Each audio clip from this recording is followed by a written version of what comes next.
So you lived in New Orleans when you came out. Mhm. Can you share your experience in the South in comparison to your experience here in the Northwest?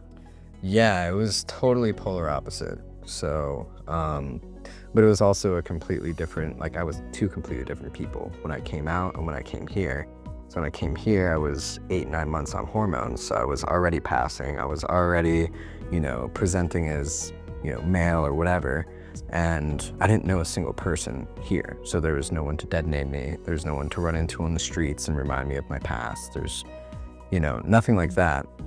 However, in New Orleans, during the election and during the time frame that I did come out, it was like the fucking Wild Wild West down there. There were like riots happening and statues being torn down and, people arguing over bathroom laws and like all this craziness.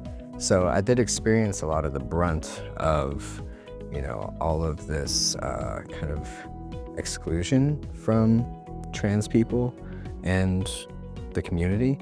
Even with the gay community, it was still rough down there, because they might be queer down there, but it's all mostly queer white men. It's white gay dudes. It's not really anything outside of that. But yeah, it was very different. I feel like it's a lot more accepting up here. I have way better healthcare. I have a lot more access to therapy. And there's just more queer and gender non-conforming people here that I feel safer, I feel more seen, and I feel more of a sense of community. Whereas down there it was pretty brutal,